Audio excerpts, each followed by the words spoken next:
to begin by asking Sue if she would do a roll call, please. Brian Sapanik. Present. Jack Sayer. Present. Jessica Lenade. Present. Carrie Germain. Present. Chuck Melkey. Here. Alyssa Parks. Present. And Alicia Gardner. All right, thank you, Sue. All right, I would invite everyone to join us for the pledge. Well, help me out with that. I pledge allegiance to the flag of the United States of America and to the republic for which it stands, one nation, under God, indivisible, with liberty and justice for all. Does everybody like that placement? I made an executive decision and moved it before everybody came in. I stood up and I was like, oh, it moved. Good job. All right, now we have an opportunity for public comment on topics that are on our agenda this evening. Does anyone have any comments to make? Not seeing anyone? All right, moving on. We do have a consent agenda. Before we ask for approval, we'd like to switch number 10 and 10B around so that our bond update is first and the STEM report is second. Okay, with that, I would entertain a motion for approval. So moved. Chuck? Support. Jessica? Any comments or questions?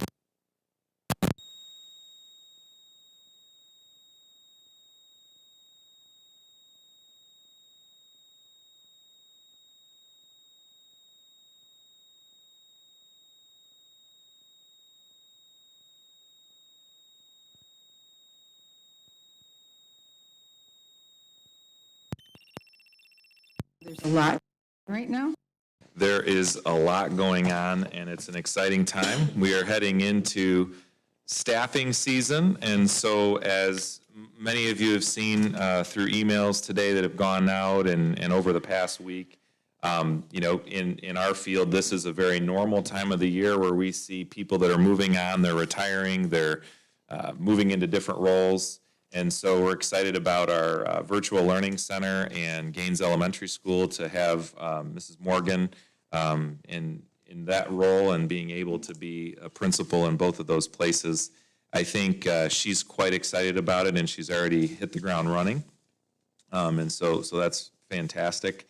Very excited for you know, Mrs. Lashbrook to be able to, you know, take some much needed time for her family. She's been through a lot, and so I'm really thankful for her. We were with the staff at Moorish Elementary School this morning talking with them, and it was an emotional time for them, but it was nice for them to be able to hear it, you know, in person. I always like to go and do that so that there's not a situation where they're hearing about it from, you know, an email. And so that's been very exciting. I also wanted to talk a little bit, I know, and I apologize. I'm going to apologize to Elena in case I steal any of her thunder. She's normally got so much to report on, but we were really proud this week. In fact, just today we learned that Lily West, who happened to be at the State of the Schools address, she's one of our student council presidents at the high school. She applied to the Michigan Board of Student Delegates back in February. And there's only 30 seats for the entire state of Michigan. And she was selected to serve, and she is the first student ever in Swartz Creek history to serve on the Michigan Board of Student Delegates. And what we're told is she is only the second in the entire Flint Metro League history. So it's a pretty impressive honor, and she is a very impressive young person, and we're really proud of her and just what she's been able to accomplish with that. I'm going to share some things about construction and all of those things that are coming up, and we've got some presentations tonight to talk about that. I will just note that graduation is coming up on the 13th. Is that right, Mr. Heatherton? 12th? I said 13th. I meant the 12th. Graduation's on the 12th, and you will be getting invitations to senior honors night and to the VLC graduation and to the district graduation and many of the activities that happen in the spring. You know, for the past couple years have not been as prominent just because of restrictions and things that we've had. And so I'm really excited for our kids to be able to get back to those routine and big celebrations. I also want to just say, on that same note, Moorish Elementary School on Elms Road, they've been doing, and so have Cyrene and Deke. They've been doing a really neat job merging kind of their parent-teacher organizations, and they've been doing a lot of things together. Last night, Moorish and Elms had their traditional staff versus student basketball game that they have every year. They held it at the middle school, and it was funny because Mr. Heatherton and I were at Moorish this morning, and the teachers are walking in. Some of them are holding their backs and limping in, and they're not used to getting out on a basketball court. And they did lose to the fifth graders. I did hear there was some questionable officiating, but what I will say is what was really cool is that they raised $4,500 for charity, which is the largest amount they've ever raised. And people were just very excited, and it's kind of a neat thing. And I think people were just so happy to be back out and doing things again. So we just really celebrate those things and appreciate all those that put all the effort into making those things happen. So there is a lot going on, some of which we'll talk about later tonight. So I'll reserve the rest of my time, and I am complete at this time. Thanks, Ben, and congratulations to Lily. She was very impressive at the town hall, and I wish her well, and what a great person to represent Swartz Creek. And speaking of great persons to represent Swartz Creek, Miss Elena Cook is now going to give us her student board representative report. Good evening. So kindergarten registration has started for our district. Any parents interested in registering their child for early fives or kindergarten, it is now open to pre-register or register at this time, following any link on our Swartz Creek website. Like Mr. Micah said, the Elms Road and Moorish Blueberry Squad hosted several fundraisers for the Whaley's Children's Center, including the fifth grade versus staff basketball game last night, where the fifth graders won by 1 point. Our Cyrene students worked very hard throughout the month of March to read 20 minutes each night. They turned in those slips signed by parents to earn a chance to win a scooter from the Masons of Swartz Creek, or the chance to put a whipped cream pie in the face of one of the staff members who volunteered. Students all had a great time while working on their reading skills. Last night, Deke had its wellness night for all current and incoming families. And then the Me and My Guy dance for all kindergarten through fifth graders will be happening on April 15th from 7 to 9 in the middle school gymnasium. Our boys varsity lacrosse had their community service project where they cleaned up around our community, including Elms Park. They cleaned up the area that's used for the youth lacrosse program. Our girls lacrosse and boys lacrosse have both done very well, both winning several games in their season. And then the girls varsity soccer is also having a very successful season. For our academic awards nights, grades 9 through 11, their awards night will be on May 18th at 6:30 p.m. And then senior honors night is May 31st at 6:30 p.m. The track and field has had several meets, including their first home meet last night, with all participants doing very well and a couple records broken as well. The high school drama club has started rehearsals for their spring musical, which will take place on April 29th at 7 o'clock, April 30th at 1 o'clock and 7 o'clock, and May 1st at 1 o'clock in the Performing Arts Center. Our band state solo ensemble was virtual this year, but all Swartz Creek students that participated, I think there were 8 of them, got either a Division I or a Division II rating, which is the highest rating you can get. Over the past few weeks, we have also had choir districts and state solo ensemble, which was all in person. All choirs got straight ones at states, including all soloists, and everyone medaling at districts, including 3 perfect scores. So congratulations to Lily Mossman, who's a freshman, and Skylar Clark, who's a senior. Next week is prom, so the 22nd, and that, I believe, is from 7 to 11, which is in Holly. It is also standardized testing week for several schools, including the high school, which has resulted in the seniors having the rest of the week off, freshmen having today off, and sophomores having tomorrow off. And then this Friday is Good Friday, so our kindergarten through 12th graders will not have school. For our student roundtable, we have scheduled it for April 20th from 9:30 to 11 on the stage in the Performing Arts Center. If you are planning to attend or considering attending, if you could please let me know tonight so I can make sure that I have the correct number of groups. I would greatly appreciate it. If you don't know, that's fine as well. Just throwing that out there. Thank you. I also would just add a little bit to Elena's report. She talked about the students that had perfect scores in the choir ensemble, the solo ensemble. She was one of those students, and I don't think she gave herself the credit. So, Good job, Elena. Thanks for your report. All right, moving on. We do have, any questions for Elena before we move on? I'm sorry if I missed it. What time is the student roundtable on the 20th? So it is from 9:30 to 11. Students will start coming down about 9:20-ish. I'll be down there all morning, so feel free to come down at any time. I'm planning to attend, Elena. Perfect. Let you know now before I Thank you. forget. Okay, thanks. All right, moving on, we do have informational items in your packet for non-certified staff. And then next we have board subcommittee reports. I will start with academic achievement. We met on Tuesday last week, and the meeting started at 7:32. We did academic achievement first. We discussed an option for the 7-hour day. There was a survey that was fielded. Rod gave us an update on that. Based on those results, they are proposing the addition or the inclusion of a 36-minute dragon time each day that will allow for some social emotional learning focus. And it's similar to the dragon time that was implemented at the middle school several years ago. There is a planning committee that already exists that does a lot of the planning, and they would be responsible for planning and scripting some of the sessions. The sessions might include grade level and class meetings, mentoring sessions, which was really kind of cool. The intent would be to try to pair a student with an educator for all 4 years of high school.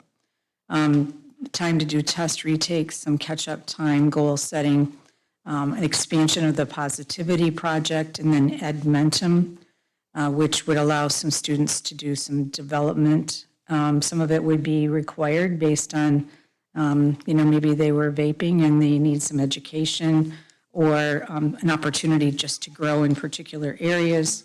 And then Ben shared with us briefly an administrator book study on building equity. And this is in a partnership with the Michigan Association of Superintendents and Administrators, is that correct? And he'll let us know more about that as it transpires. And that was it. There were no public comments, and we meet next on May 3rd. Any questions? No? All right. We also had a policy committee that started at 8:30. Ben provided us with a summary of the Troon policy updates that were published last July.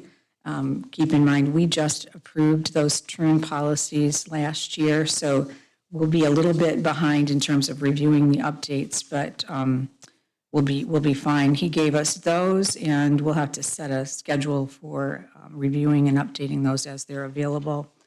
And he also encouraged us to review the policy packet, which this time is pretty thick. There's the policies with edits, and then to bring some comments to the next policy committee. He also shared the administrative guidelines that we can review as a group and as a board. Those were originally discussed or mentioned at the previous meeting when we were looking at the social media policy.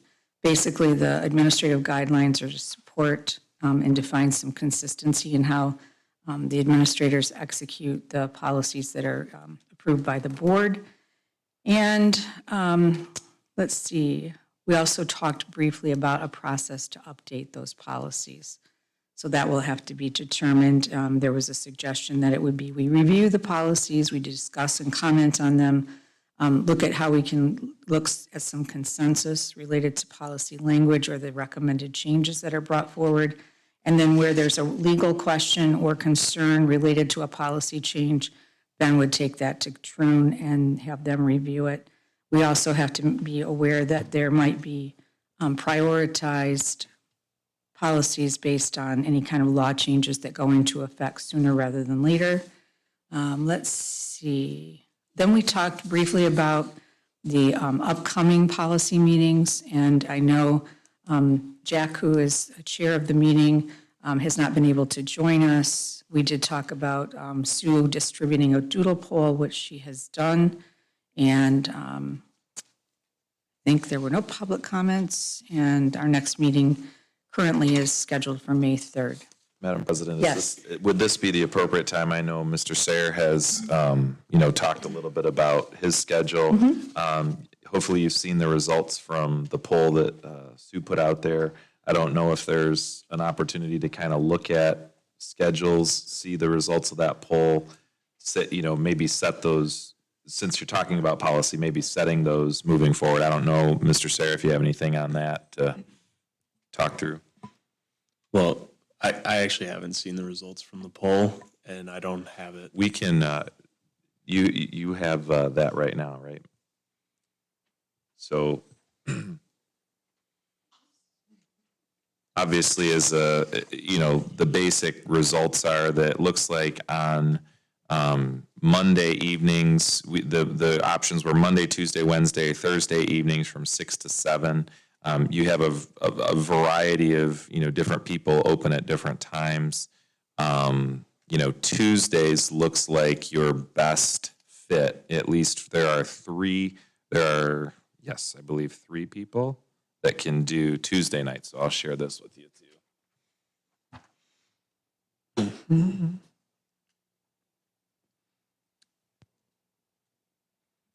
Okay. So it looks like to me the majority would either be Tuesday or Monday, and I know you didn't get this, Chuck, but so Chuck, you tell me, would you be able to do either of those?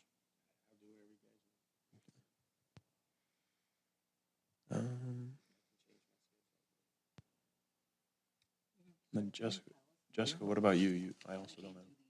You can't? Okay.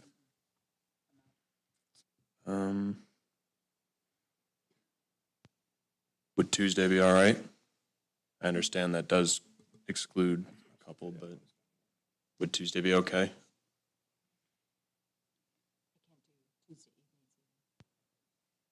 I can do Tuesday night. I think there were 3 of us. Yeah. Jack, just a thought. Given that the policy changes will be sporadic, I'm just wondering if we could have more meetings in the summer, because that's when we are going to see more changes, we think. And then maybe only meet every other month for policy. And I don't know if that helps people being able to attend the meetings, but just a thought. Going to spread it out, condense it into the middle of the year because we think that's when we'll see, isn't that what we said, Ben? We might see some more changes. You'll get your primary updates and package in July. So if you had more frequent meetings through the summer, then obviously that would lend itself to being able to tackle some of those out of the gate. So, and then sometimes, as you've seen, obviously when you do a full policy revision, it's a pretty significant amount of time. Everybody's reading all the policies. Because you probably won't have that at least for the next year. You're probably not necessarily needing to meet as frequently in the winter months. I definitely think you're going to want to meet at minimum once a month in the summer months, just because that's when you get your big update. But, that's up to you how you guys want to do that. I'm available, I'll make myself available, of course, around your schedules. So I think for the sake of getting the most board members present as possible, I think that Tuesday would be the best call right now. Of course, it's always able to change if need be, but I think just for right now, to get the most people there as possible, Tuesday, we'll call it Tuesday. So that first, just so we can get it posted, and we can kind of look at, and I believe Sue can put a calendar together, but she'll have that first date, which is Tuesday. May 3rd. May 3rd, right? Is that right? Yep, May 3rd. And then we'll get that posted and Sounds good. kind of go from there. Again, that's strictly policy, academic achievement is staying in morning meeting, correct? You're not keeping them as a joint meeting? on suggesting that we move it, I mean, unless, because I know we had people that could come in the morning. So we were talking, sorry. In the committee meeting, we were talking about that academic achievement would stay in the morning, and especially because for some of the people who can attend that meeting and present to us. So this is the Right. division.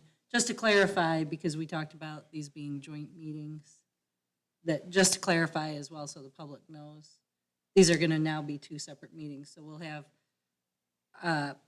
finance and operations still meeting jointly on a Monday afternoon. Tuesday mornings will be academic achievement, right? Academic achievement's time is not moving at all, correct?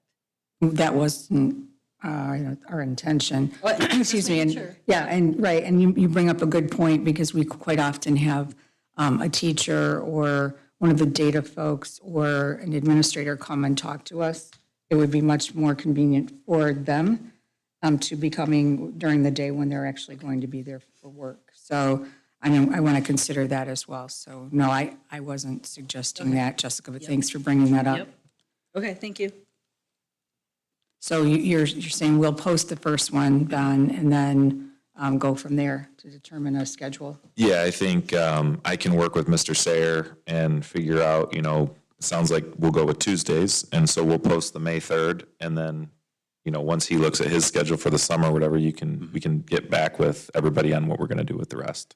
Yeah, I would just suggest that we have a way for folks to get the policies if they want them printed or, to just get a notice that they're available so they can look at them because I personally found it very valuable last year to have all the input from all the board when we were adopting the policies. I don't know how everybody feels about that. Well, that's a great idea. Right, so that we can go out and look at it, even if they aren't able to come to the meeting. Certainly, and we can, now that we have those on the digital platform, we can certainly make sure that happens, so, yep. All right, thank you. That's all I had for policy. Any questions on that? All right, Jessica, finance, please. The Finance Committee meeting met April.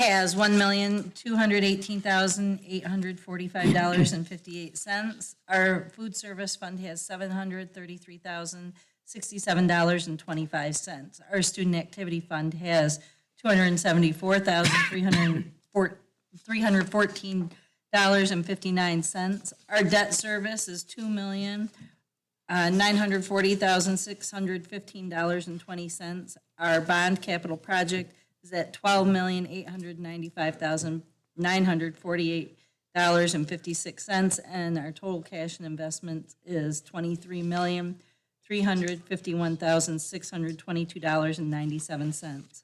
We did discuss in our general fund, in our bids and quotes, from our general fund, we replaced 20 vacuums and purchased 5 floor buffers for, at $17,425. As mentioned last month, we have a new payroll system. There are 2 parallel systems running this pay period, and the new system is live, and after this pay period, it will strictly be the new system.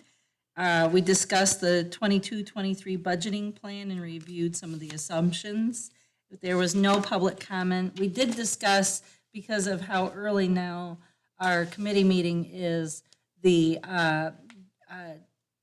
check registry is not ready for review. So we will begin reviewing 2 months prior rather than the immediate month prior. just on that, as we Yes. discussed, if there is a concern, that still can be, Absolutely, discussed and that's it. rectified, at that Most time. definitely. Anytime we, each of us and/or Chris Gray will always answer any questions if we email or have any questions, as will Ben, so. Are there any other questions? Well, then I will move that you accept my report as submitted, please. Support. Thank you.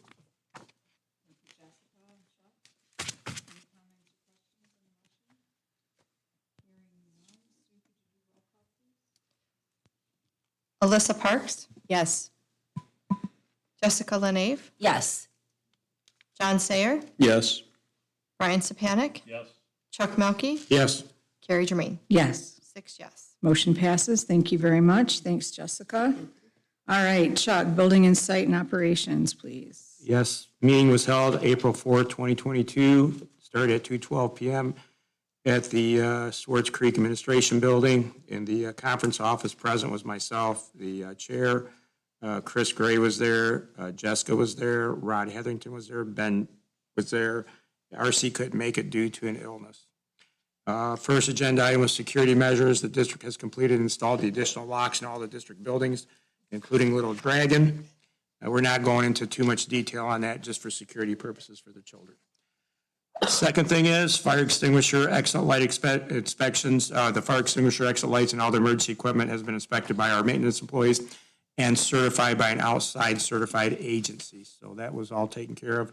Flooring samples for the district. We talked about flooring samples last month. This month, they installed them in one of the classrooms, I believe at Moorish Elementary. They'll do a 90-day review for durability, and then the board will make a determination on how the district wants to replace all the tiles in all the classrooms in the upcoming year. New LED lights were installed in the middle school cafe, kitchen, serving rooms, walk-in freezer, and cooler lights.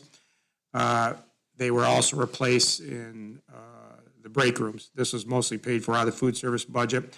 A small portion was paid out of general fund monies when it didn't cover the cafeteria areas where food service budget could handle it. Miscellaneous, we discussed the playgrounds, high school parking lots, which we have gravel out there. I know it looks like crap, but it'll be fixed soon as after graduation's over, hopefully, and we'll be able to start blacktopping it. We talked about GSRP grants for Gaines Elementary and any physical changes in the building that needed to be done. We talked about the sinking fund. And then we had no public comment. We ended it at 3:09 PM. And the next day will be May 2nd, 2022 at 3 PM. Thank you.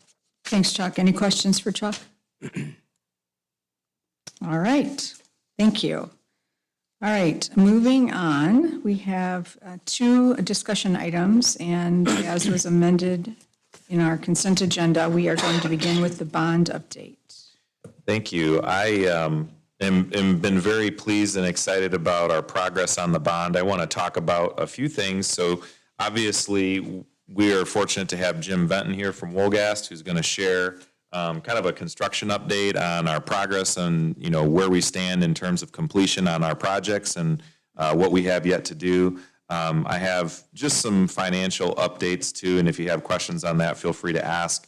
But I will say tonight, there's a lot going on in the bond because we've had, obviously for everybody to know, we do large-scale projects where you're spending, over $1 million on a project. You're going to run sealed, closed bid. That's according to the law and also our policies.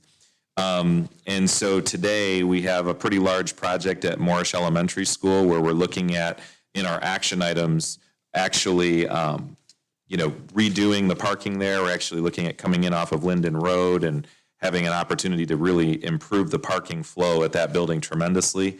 We're also looking at, high school and middle school furniture for our STEM facilities. And because of the fact that we've had a lot of delays with, design and obviously also our, COVID hit and everything else, there's obviously an extension to our project. And so there's a change order for oversight and construction management. And so I'm very, very pleased with our progress and where we stand today, but I would love if Jim would come forward and just give us an update on where we stand with our projects and, some of the exciting construction going on.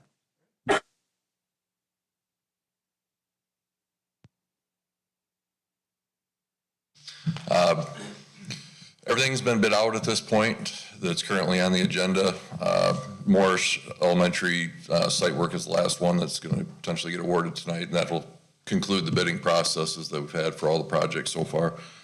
As far as the middle school, everybody knows we started the additions for the office and the STEM addition last summer. We're nearing completion on those. They should be wrapped up pretty close and ready for furniture by the end of May, and for both the STEM and the office addition. And then when school gets out this summer, we'll move in and complete the remaining portions of the renovation of the existing building at the middle school, which will be complete prior to the start of school for 2023. Also this summer at the middle school, we'll be wrapping up the site work. Weather's starting to change for us now, so once it dries up, we'll start doing the site concrete restoration, cleaning up the sites around the additions.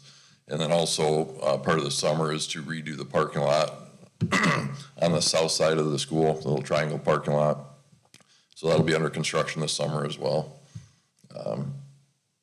Anybody have any questions on the middle school? Right now, everything's been going along pretty smooth. It's been a little rough with COVID. We've had some delivery issues and also some staffing issues with people out sick. But we've been able to work through all those so far, and we're still looking pretty good on the schedule and also the budget. So if anybody has any questions on that.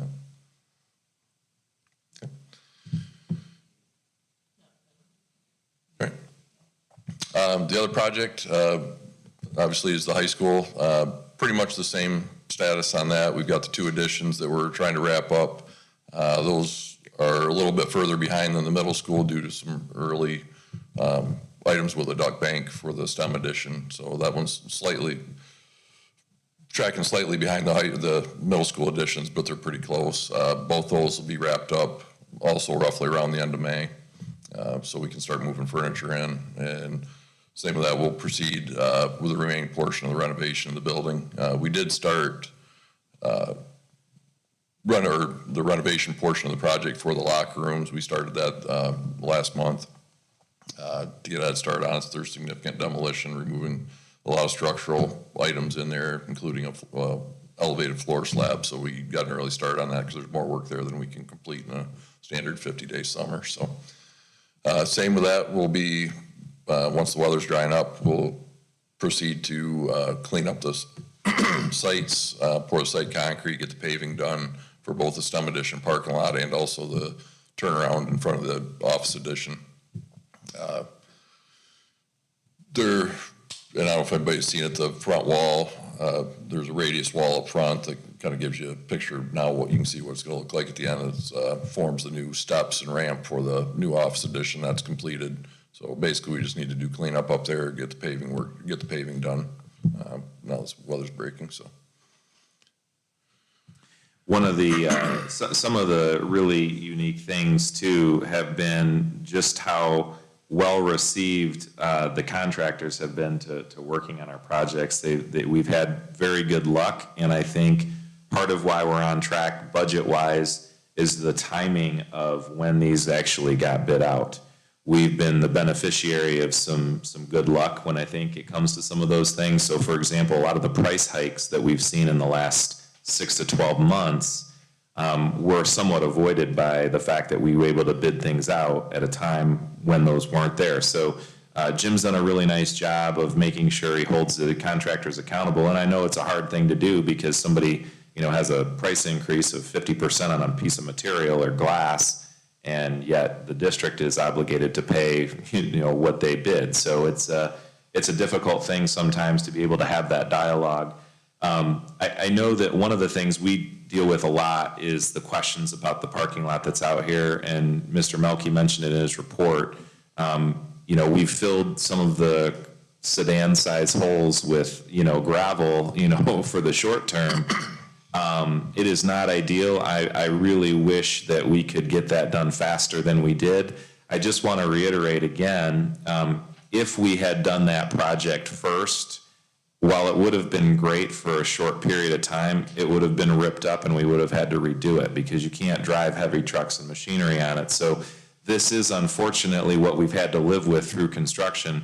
But the new lot that's going in is going to be amazingly more efficient and safer We will have a drive that exits out onto Cappy Lane that's a new drive that we don't have, so we'll have 3 exit and entrance points, as well as separating student parking from central office parking, from parent loop parking, and it's actually expanding into the woods a little bit, so in front of the Performing Arts Center all the way down to this building, you're going to see that that is also new parking area. So it's much needed. It's one of the top priorities, I think, for a lot of our community members as they come and see events. So it is unfortunate that probably our Super Bowl for the district is our graduation, and people are going to unfortunately have to park, in a not so sightly parking lot.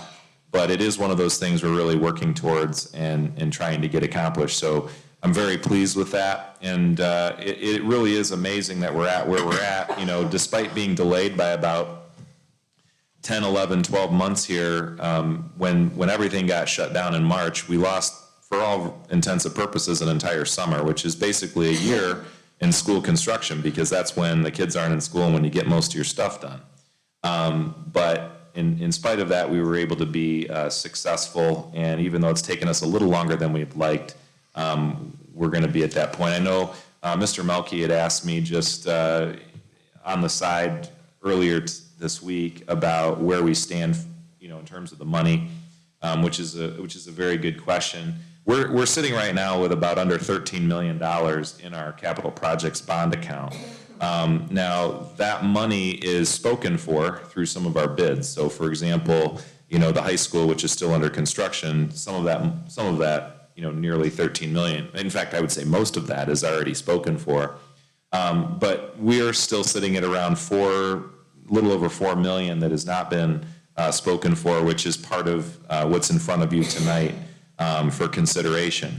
Assuming that Jim continues to do a fantastic job and the construction managers continue to do well, it is feasible that we would have, depending on contingency costs, some additional funds left over at the end of the project.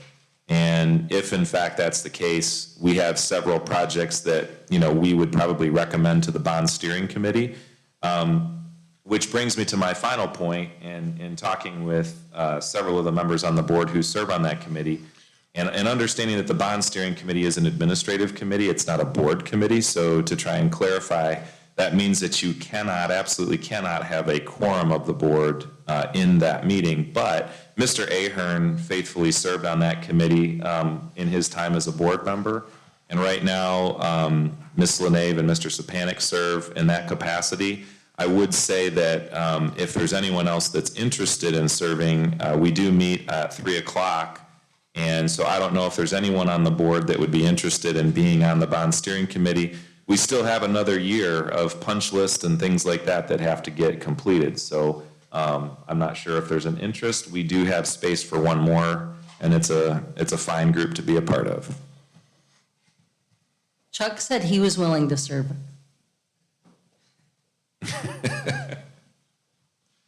Mr. Melke, we meet at 3 o'clock the day of board meetings typically. Yeah, that's. Chuck, were you volunteering or were you volunteering? I mean, I'm going to hold up those meetings when I do go.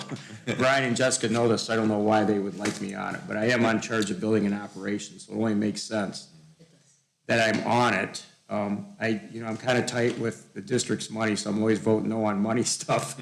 So, Heads up, Jim. yeah, so, yes, I would do it, Carrie. I'll just be frank with it, but yeah. Okay. I know.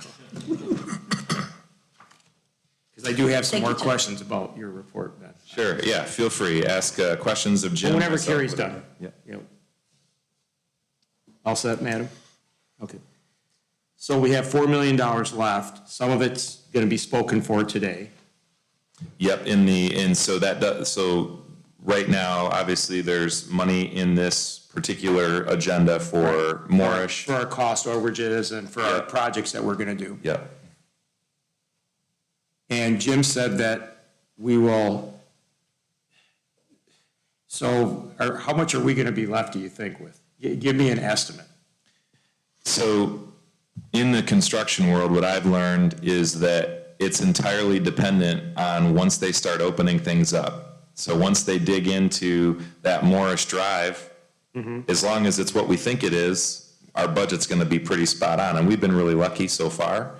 But at the same time, you run into things like we did at the high school where you have $180,000, we didn't realize that was gonna be there, and it's there. And so part of my hesitancy on giving you an exact number is the fact that we have to have a healthy contingency to be able to know what's gonna be there. I wouldn't be surprised if it was up to, $600,000-$700,000 left, in the budget. But that could also be down to zero, depending on contingency. But I do believe it's highly probable. And actually, when you're on the bond steering committee, I think you'll like Jim. Jim is almost as frugal as you are. So it's one of those things where, he's very conservative in his projections. So I feel like there's going to be something there, and then the steering committee would have to make a recommendation to this board on what would be left, to do at that point. And of course, anything that would be done would have to fit the ballot language that the voters approved. So, but we have some ideas on what that might be. So I think that the good news is we're tracking, we're on schedule, we have money left. And we most likely will have some money left. How much, I'm not exactly sure. How do you feel about that, Jim? I'm good. Basically, we like to carry 10% contingency on Right. work to complete. For unforeseen projects or something, as Ben said. And with the size of the high school and the Moorish elementary site work is typically can be heavier on contingency if you find unsuitable soils when you start excavating, that you might have to have some soft spots they have to dig out and replace. So site works tend to be a little heavier on contingency expense, but you don't know it until you get in there. So that's where Ben's saying that ideally if the soil's good underneath, then we shouldn't have any issues and there shouldn't be a much expense out of contingency on it, but there's always that chance with site work, so. As far as the high school and the middle school projects, particularly the middle school, it's far enough along now that I really don't foresee any big issues that it's going to come up that are going to be big contingency users on that project in particular, just because it's getting into the finishes stage. So it's hard to predict because you never know. But I think, But in a nutshell, we're more confident at the middle school than we are at the high school. Well, we're done with a lot of the projects. I mean, we're getting on the home stretch, and that's why we should have a pretty good idea. Maybe soil erosion and stuff like that, I understand that, but. Yeah, and the biggest thing it'd probably be the high school. I mean, obviously it's fallen apart to the point that there's obviously some issues underneath it, but hopefully the design with it, what we're cutting out and putting new in. The biggest thing is sometimes with site work, you might find buried topsoil in there that you have to dig out in order to build a proper base so that's really where it comes from. Well, I'll hold my questions when I go to the steering committee. That'd probably be the more appropriate spot to ask some of these questions instead of just in a general board meeting. Sure. So I have a better handle on it. Thank you. Okay. Anything else?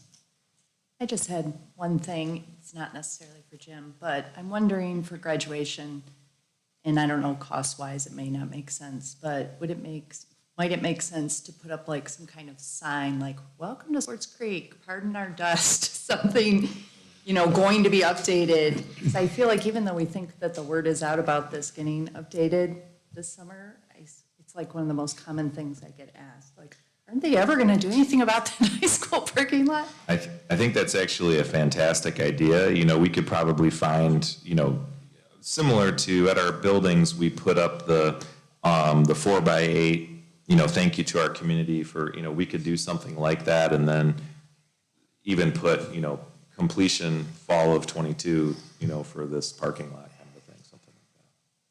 It's a good idea. Sure.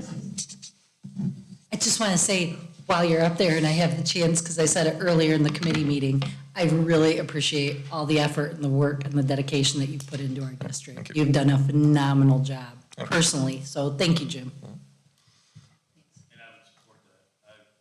Working with you on the steering committee, it's been a good task. Very professional. I really appreciate it. Thank you. Been a pleasure. Thank you, Jim. Did anybody have any questions on Moorish or anything else? Okay. Thank you very much for being here. Appreciate it. Thank you. All right, next, what we've all been waiting for. STEM report from Mrs. Bilby. All right. I'm going to ask Mrs. Bilby to come up, and for those of you that that are watching or that are in the audience, Mrs. Bilby is our district STEM coordinator, and she started out at Deke Elementary School and was one of our first STEM coordinators with Mr. Fuller in that building. And, you know, many of you understand that a lot of the work we're doing in STEM really started and originated at that epicenter at Deke Elementary. Our elementary schools, of course, adopted STEM across the board. And as it's moved up to the middle school, and Mrs. Bilby's doing a lot of work at the middle school right now, and particularly with the science department. And we are in the midst, as you just heard in the bond update, we are in the midst of constructing some of the single largest STEM facilities of any independent public school district, and that's not an ISD, in the state of Michigan. And it's going to be something that people are going to come a long ways to come and tour. They're going to be amazed at what they see when they get there. And but what happens in those spaces is what's most important with kids. And so I'm excited to hear what Ms. Bilby has for us tonight. Good evening. So typically I would bring you State of the STEM. Tonight I'm bringing you State of the STEAM. A little bit about our history. In 2013, we started STEM in the district, like he said, with Mr. Fuller at Deke. In 2016, because of its success, we introduced it to all 5 elementary schools. In 2019, because of the passing of the wonderful bond, we were able to break ground on our elementary STEAM wings. And as we look forward to this year and the future, we are looking at the completion of our middle school and high school wings.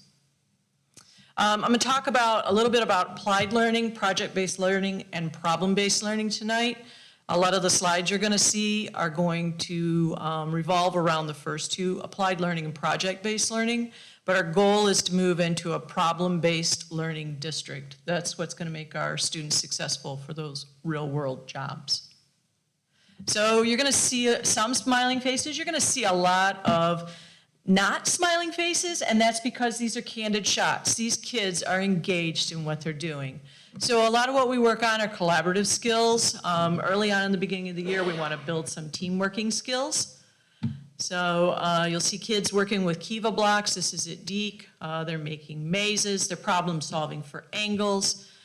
This is a team building project where they have to work together to move some marbles from one cup to another without touching the cup.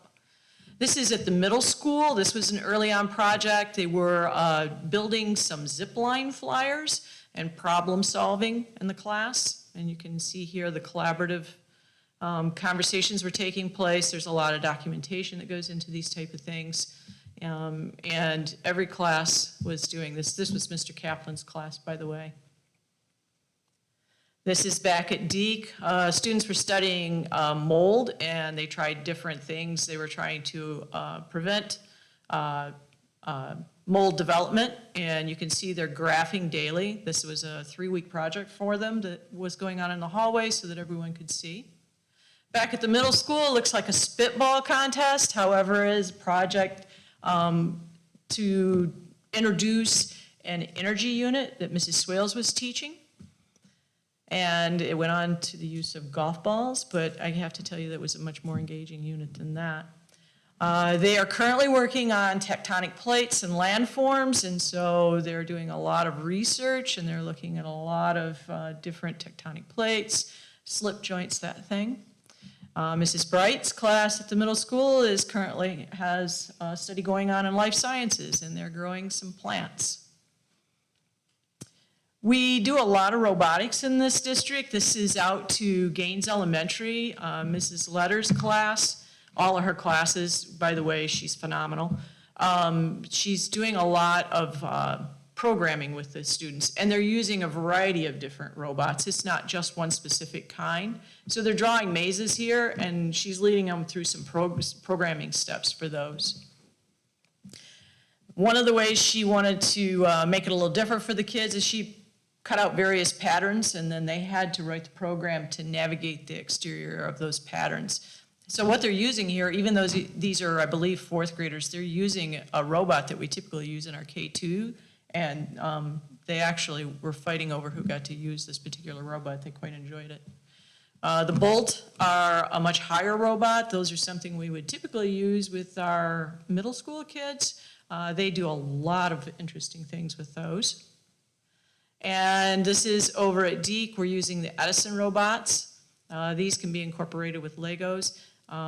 More extensive programming going on here. So the interesting thing with all these programs is not only can they use programming called Tinkercad, but they can also go all the way up to G-code, which is where your real-world programmers are at. So they can take it as far as we need to, just with that one robot. This is a third grade class getting ready to build their Golly Motos, and they needed to understand how an axle worked. And this young lady had done this lesson previously, a year or so ago, and actually got up in front of the class and presented it and taught it. I was very impressed. Another opportunity for our students is to learn how to use our laser printers, and so here we're designing key tags, bookmarkers. We did this at Elms and at Deke. And then once they have their design done, they're able to actually step to the front of the class and watch it be printed out on the lasers. And that's what you see here. This is back over to the middle school. This is a current lesson that's going on in weather in Mr. Kaplan's class, and they're looking at air pressure. You can see we're using manipulatives here. And you can see the documentation on air molecules on that desk right there. And then they're actually trying to develop that bubble. Some were more successful than others. This is over to Elms in Mr. Love's class, and they're working on erosion. So they're looking at freezing that balloon inside a plaster casing and seeing what happens to the plaster casing once the balloon expands because of the freezing. And of course, water erosion is a huge part of their next generation science standards. So that's what they're doing here, and you can see, again, lots of documentation. Mrs. Francis' class at the middle school had an opportunity to develop insulating containers. Their goal was to keep an ice cube from thawing, and not because they needed to keep the cold in, but because they needed to keep the heat out. And so that's these next few slides were kids, the different designs, and it was interesting to interview them and listen to how they took those designs home, and their parents are actually a big part of their design process. Another one on weather here. This is Mrs. Lumley's class, and they're talking about wind currents, and so they made these little flyers, and they're trying to make them stay afloat by using a piece of cardboard underneath and navigating the air current underneath the flyer. It's just another one of them. We had our STEM night, our Young Innovators Night at the middle school here last month, 2 months ago. And I just want a shout out to the Soapbox Derby people here in Flint. We're actually partnering with them, and Mr. Kaplan has taken a group of our our middle school students, and we're going to actually have a team in the Soapbox Derby this year, so that's exciting. And we also partnered in this event with MSU and the Flint River Water Project, and of course Kettering. You see Sarah Perkins from Kettering University came out and actually announced our winners this year, and that's her there. Huge turnout of family. We were very excited to see the community come out and support our kids, give our kids an opportunity to showcase their innovations. And it was very fun to listen to them present to people they may not typically would have gotten an opportunity to talk to. The other unique thing with doing this is it gives all of our students an opportunity to showcase themselves before we announce the winners that are moving on to the Kettering fair. This is Mr. Cal. Our art department and all our science teachers had tables set up as well, showcasing what they've been doing this year. We're waiting for the announcement here, kids. I have to tell you, I was very proud of these kids because when the announcements started rolling out, they were cheering for each other, even though their name wasn't being called. It was very, very heartwarming. They were very excited. This is the majority of the group that was chosen to go on to Kettering. We had 14 of our students that were chosen to go on to the Kettering Fair. They get to go down and spend a day at Kettering where they present again in with we had 5 schools from Genesee County participate, I believe it was this year. And we have schools come in. We took an entire team from the middle school, our 6th grade team, and our team that went had an opportunity to see what the fair looks like. But we also sent them with some charts. They had to fill out some math problems. They had to look for the math in the problem, or in the designs. They had to conduct interviews, and they had a whole sheet. So you didn't just go and run around and talk to people, but you actually had a task while you were there if you were visiting. And that's just what the fair looks like before everybody gets there. Then the students that are there, they get to go on and do activities under the, in the Kettering classrooms under some of the professors. So they really enjoyed that. And by the way, we had 12 of our students go on to states this year. So they'll be going down to Henry Ford. The end of this month, we'll be going down. So that was really exciting for us. This is our Salmon in the Classroom project. I do this, I'm licensed through the DNR to do this project, and they were very gracious and let me transfer my license over to the middle school this year. And so we moved our salmon tank over there, and this is kids introducing our 200 salmon eggs. Of course, we have to do water testing in order to keep the water correct. Again, we talk about STEAM. We need to talk about the arts. This is our art department, decorating out in the hallway across from the office at the middle school. And of course, there's our after-school programs we need to think about. This is our drama club. This was a phenomenal group of students that got an opportunity to come in, and they did some construction, they did some design, they did painting. What they're actually doing here is they have small models they're looking at, and they're trying to figure out how to transfer that very small model that's in his hand onto that 4x8 sheet. These kids did all this work themselves. They were given a model, and they interpreted the models, and the sets were their own designs. So that's what you see here. So where do we stand with our elementary schools? We're happy to have our new STEAM teachers in place. They're working with our teachers, our general ed teachers, and trying to collaborate and bring some exciting, more in-depth STEM lessons. Our middle school science teachers are currently in the process of developing a new program, not developing, but becoming involved with a new program called Open SciEd that has very engaged hands-on lessons. And we're looking to start that in the new year. We have teachers that are actually test driving it as we end this year, so we're ready to go. And at the high school, with the completion of the new STEM wing, we're gonna have a lot more room and a lot more opportunities for our students there to even study the trades as well as the STEAM program. I had an opportunity last week to go into the 2 different facilities. This is the middle school, and you can just kind of go through these. This is the inside of the middle school, where this was almost over the top exciting for me to get to go into this facility. It is amazing. They are polishing the floors. It's just, I couldn't hardly leave. So I can already envision what this is going to look like. And of course, the high school, like he said earlier, is just a little bit further behind. But again, what a phenomenal facility. What a great offering to our kids and our staff to have this kind of environment to work in. So if you're interested in listening to what STEM sounds like, you can go to my Dragon channel, a little shout out there to Dragon STEAM Lady. That's my YouTube channel. Or you can Google Applied Learning in Action at Swartz Creek Middle School. It's about a 6-minute video, and you can hear students in action in the classroom. Okay, thank you.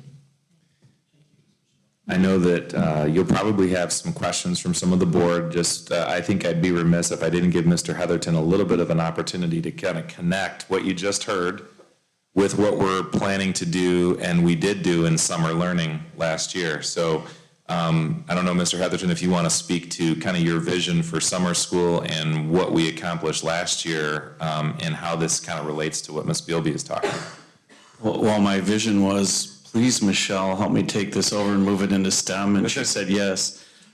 Seriously, about 3 years ago, was it now? 4. 4. I think, yeah. This will be the 4th new year. An opportunity to just kind of do a program evaluation of what summer school looked like, and it was a lot of the same thing you saw during the year, and the engagement was not really where I wanted it to be, and at the same time, they were doing a camp at Deke just on their own and got to see what was going on there and was pretty excited. So I asked Michelle if, she'd be interested in kind of helping out and taking over and moving summer school into this direction so that kids could have this type of experience during the summer, be engaged, do all of this problem-based learning, thinking, solving, writing about their experiences, and just enjoying school. So we did that for a couple years. It was pretty exciting. And then obviously with the ESSER money, we were able to expand by 4 times the amount, 80 to 100 kids, up to over 400 kids last year. So we have not just STEM activities for those X amount of kids, but we have 3 separate sites all running STEM activities. So it's pretty exciting to see what the kids are getting when they're not in school.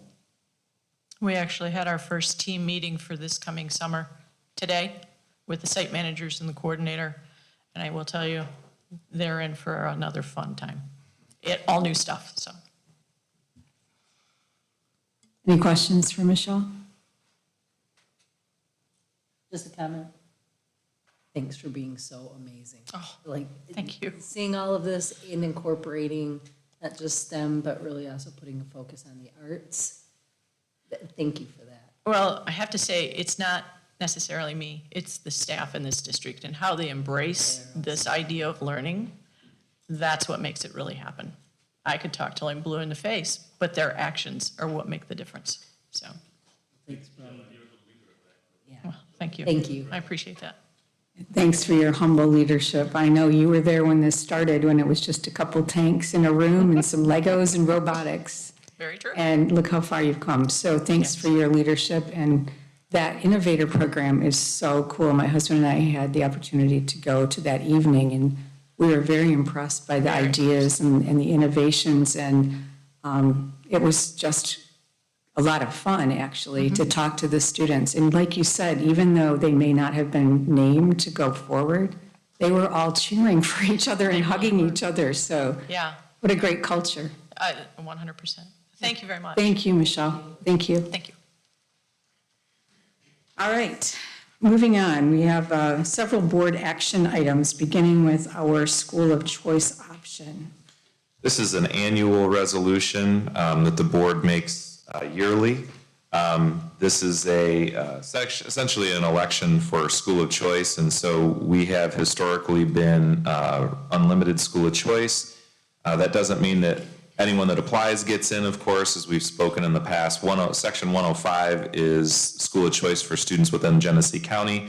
Section 105C is students from immediately contiguous counties. And this is a resolution that's done on an annual basis and has been since my time here and for about the last probably 16 years here in Swartz Creek.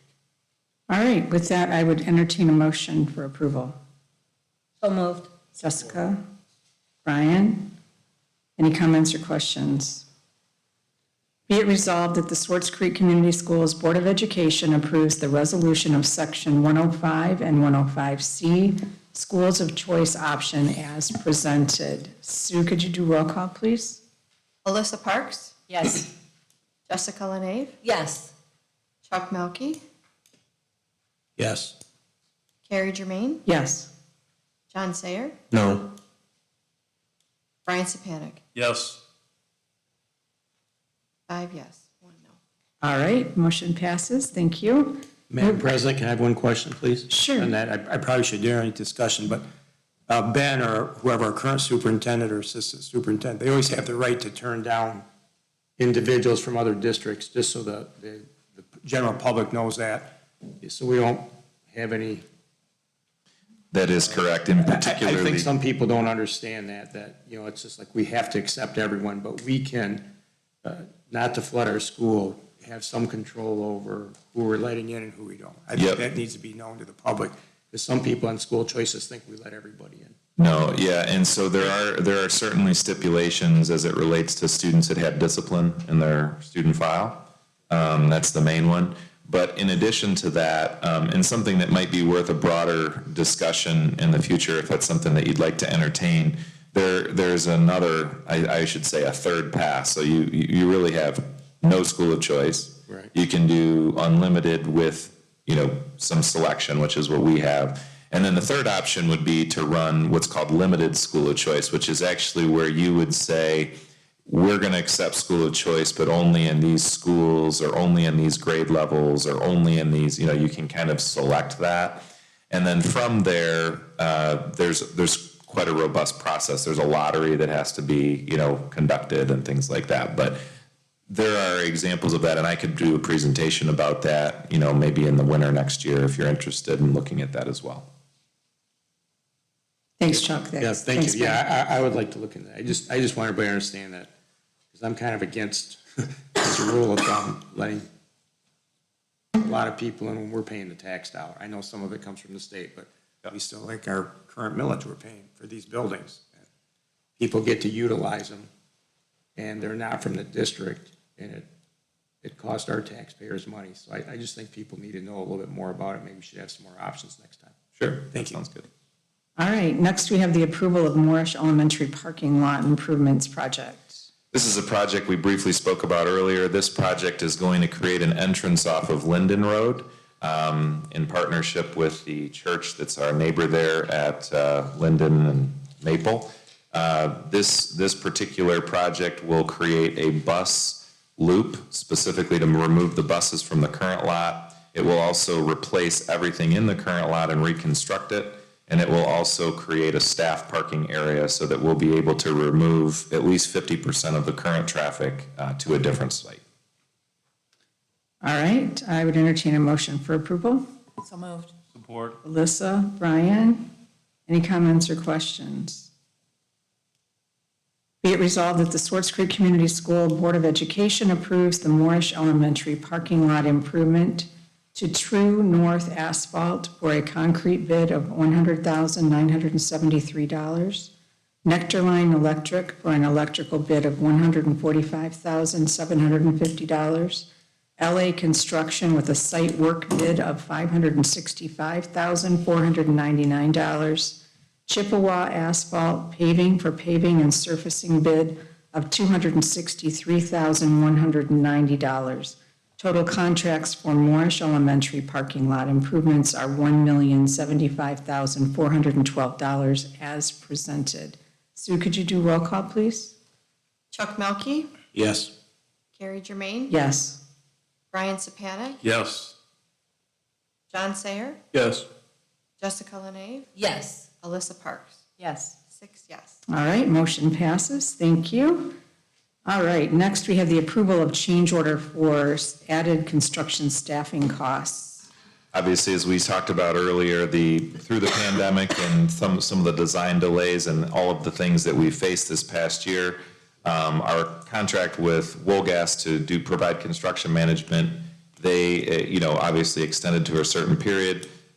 They have agreed to their original contract amount, which has gone up significantly, but they're not charging us for that. But basically, this is to ensure we have management through the rest of the project due to the unforeseen delay. All right, thanks, Ben. With that, I would entertain a motion for approval. So moved. That, Brian? Support. Alyssa? Any comments or questions?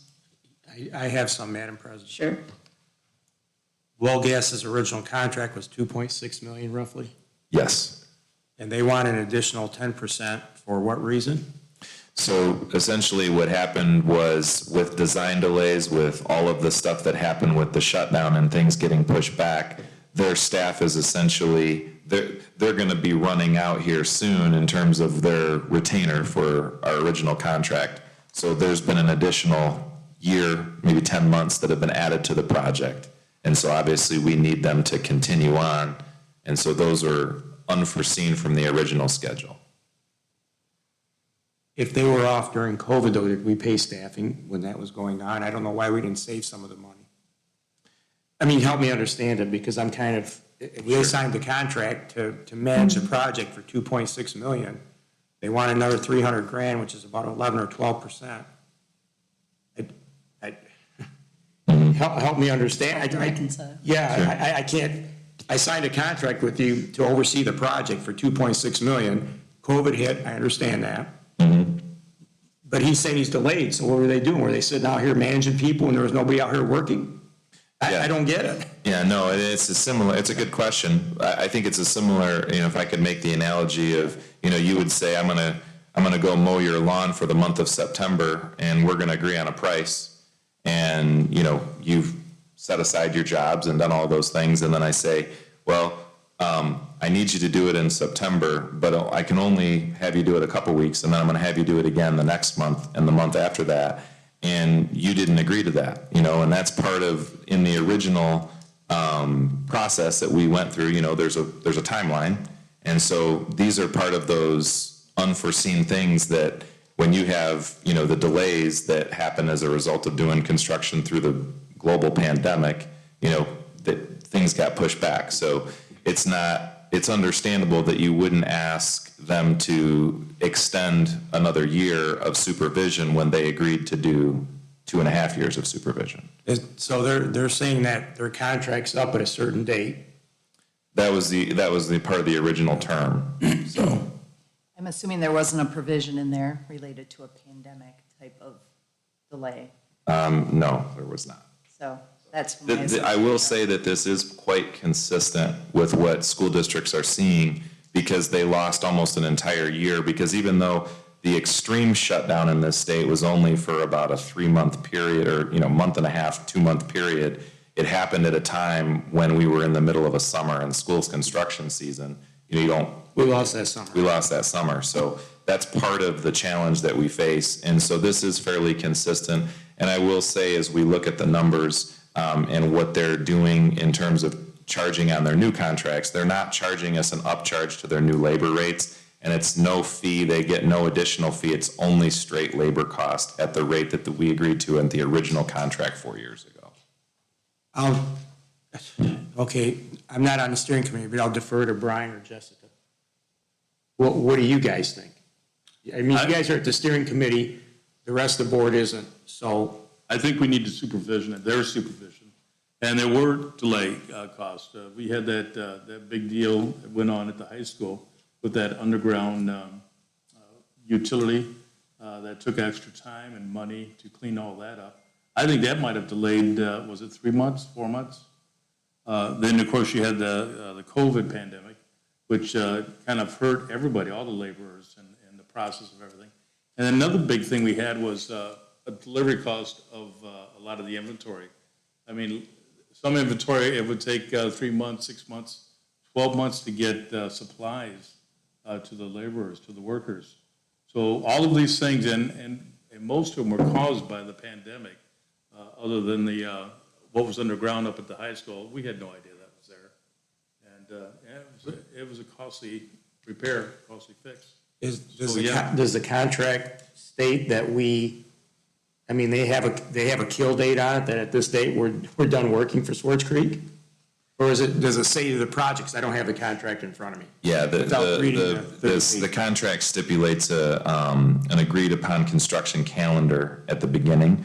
And because of the pandemic, that calendar got extended an additional, 10 to 12 months.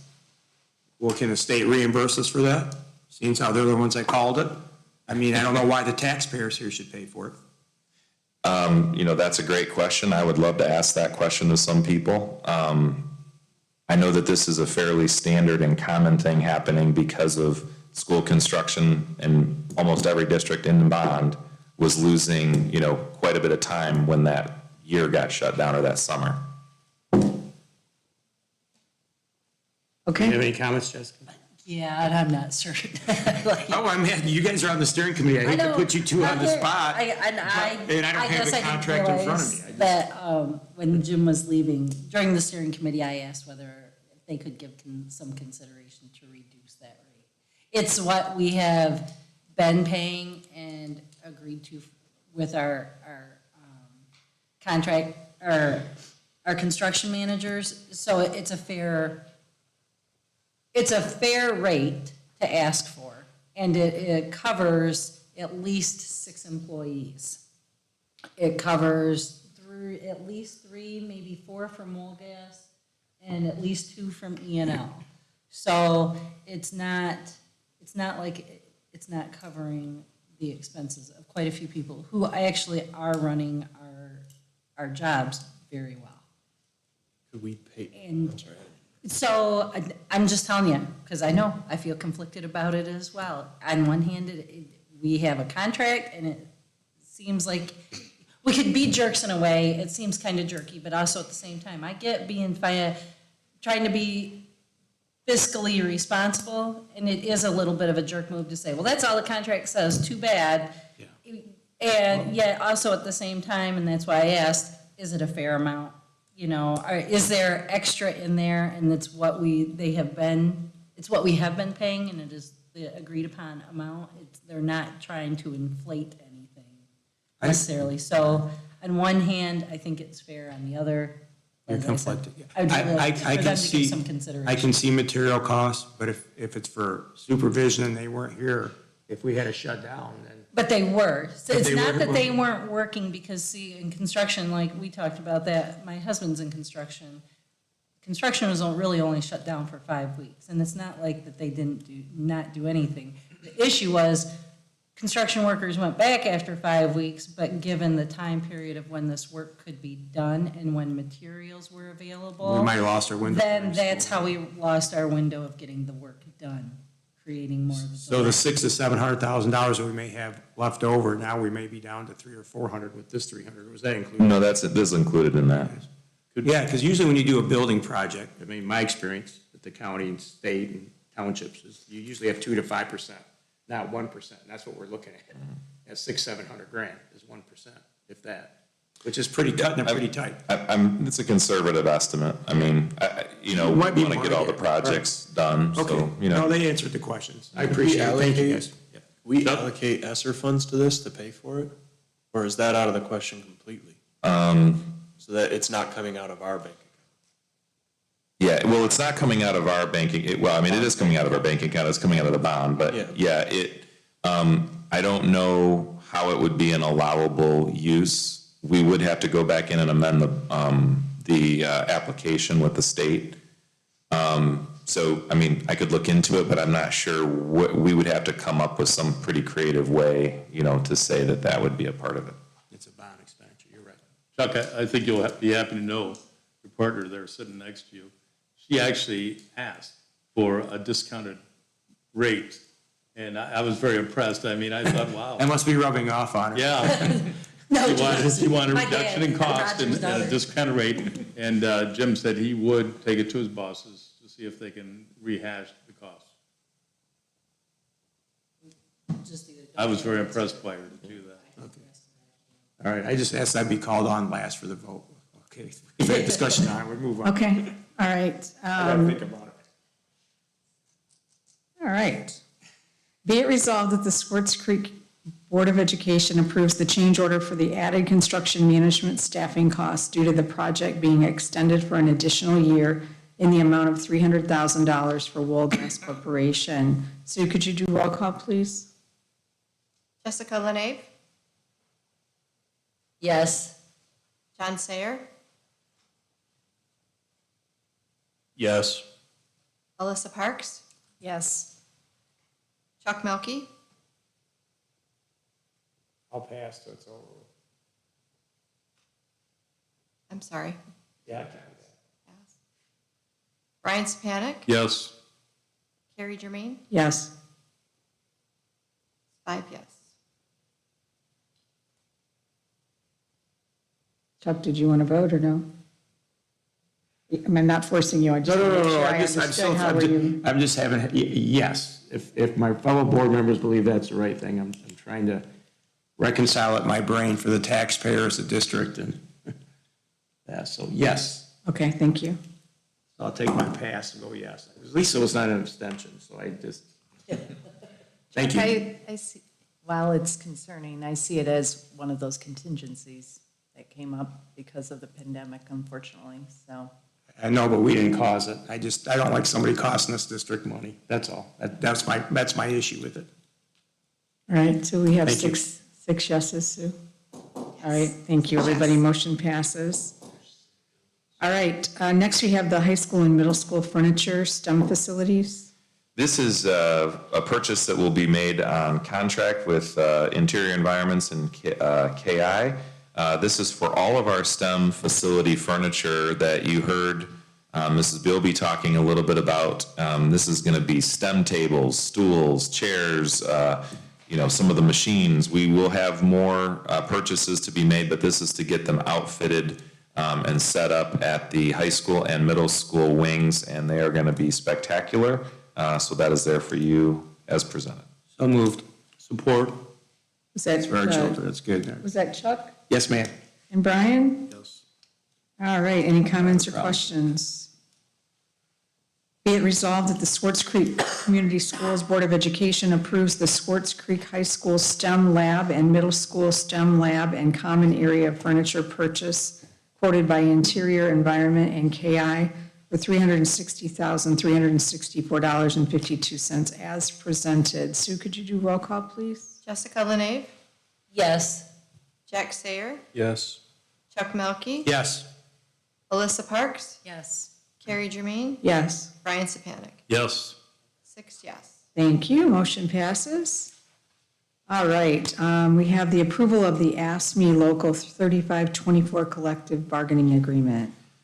This is a very exciting thing for our support staff in this district. I know that you as a board have spent a lot of time in closed session talking through, how to support our people, especially our support staff that are working very hard. And we know that as wages have increased, in the private sector and with the economy, that sometimes it's difficult for schools to keep up.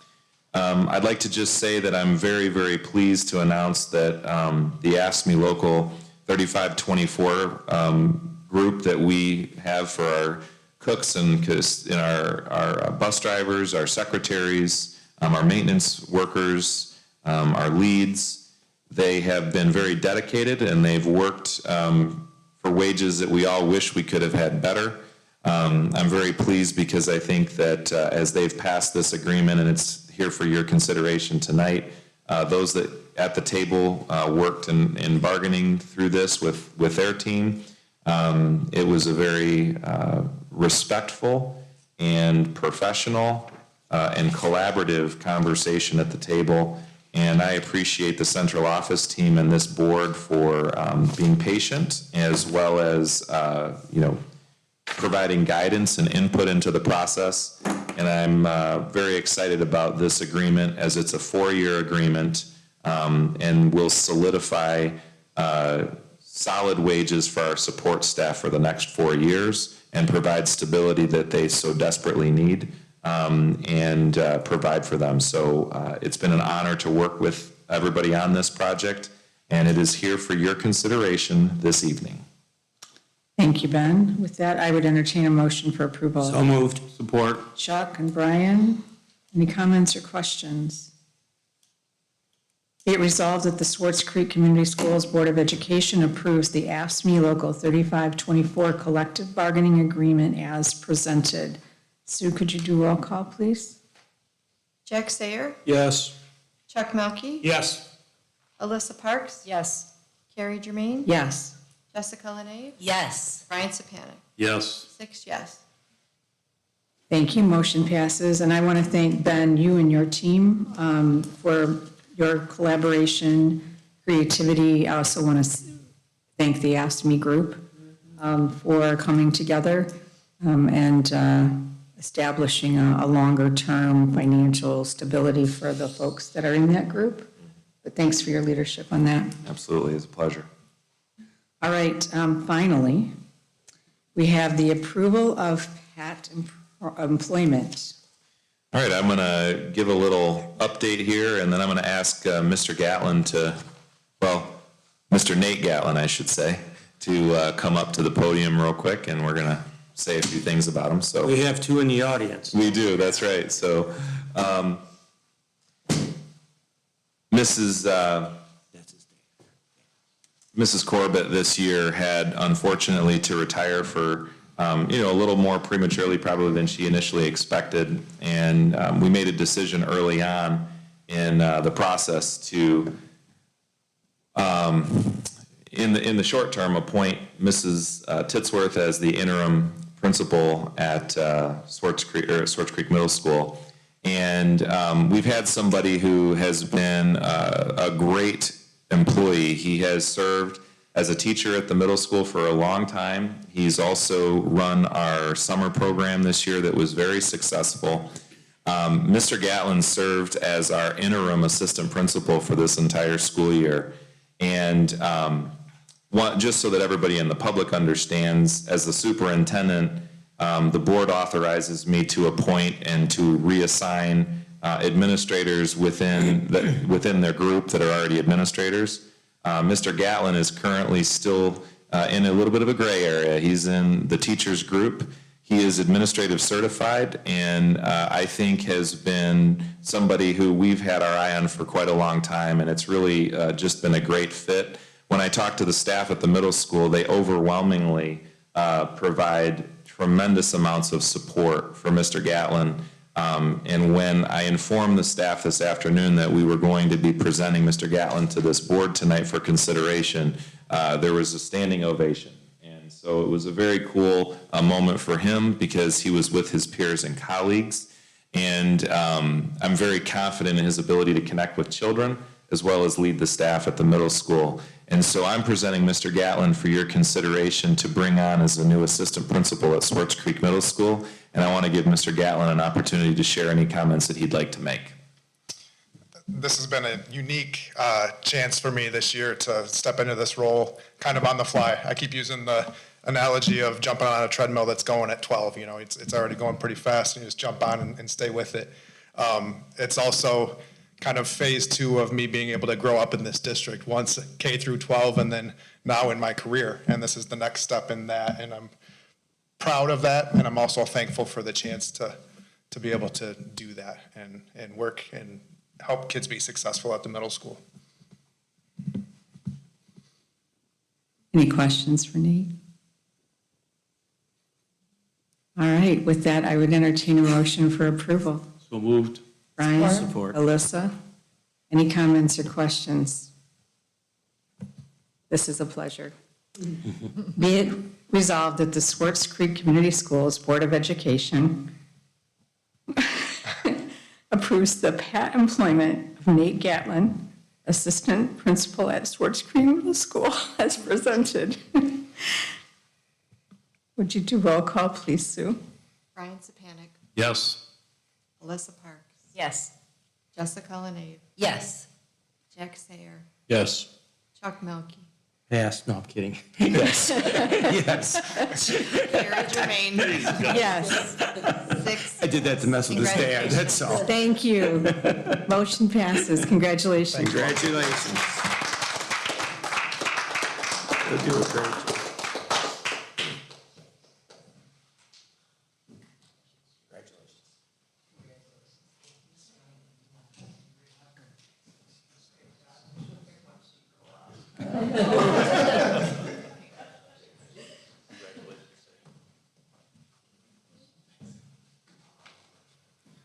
Can I just add one more thing?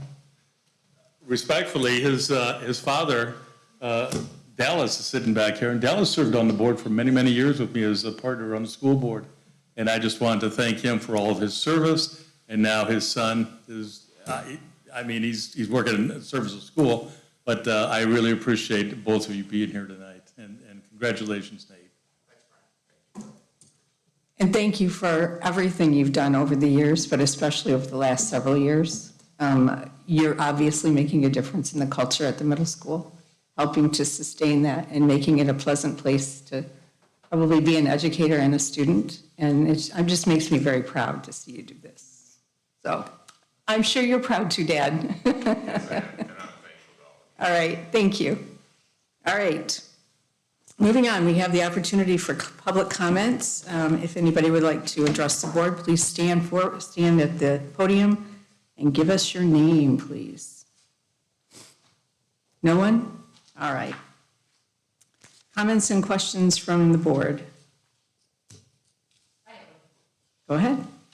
I would like to encourage all of our board members to attend the Genesee County Association of School Board Members annual scholarship dinner, and also their recognition for board members' achievement That is on the 21st of this month over at the GISD. So just consider it. Thank you, Jessica. What time is it, Jessica? 6 o'clock. Look at your email, you got the invite. Okay. I think social hour Okay. starts at 5:30. I like that word, down fast. All right, anyone else? Congratulations, Mr. Gatlin and Mrs. Bealby. Thank you so much for being here tonight, and it's exciting times. I can't wait for you to be able to go into the middle school edition and the high school edition, and we're all looking forward to that, and we can have open houses in the future. All right, anyone else? Are you going to stay for a while, Michelle?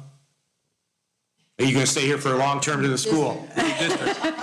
You've been here for a while. I'm just asking now that we have all these new facilities, are you going to stay and enjoy them? As long as it continues to be this fun, yes. Okay, good. I was going to ask her that earlier. I'm sorry, Carrie. I just wanted to, I wonder about that sometimes, all this new stuff, and we don't want nobody leaving. Want you to enjoy it. Good. All right, with that, we have the reason to go into closed session for negotiations per OMA 15.268, Section 8A. I need a motion, please. So moved. I'm going to take Jack on that one. Support. Chuck? Any comments or questions? Sue, could you do roll call, please? Jessica Lenave, Yes. Alyssa Parks, Yes. Jack Sayer, Yes. Carrie Germain, Yes. Chuck Melkey, Yes. Yes. Ryan Sapanic. Yes. 6 yeses, motion passes. All right, we will go into closed session. We will reconvene in, 5 minutes? Give everybody a chance to take a break. Thank you. Thanks, everyone. Thanks, Travis, as always.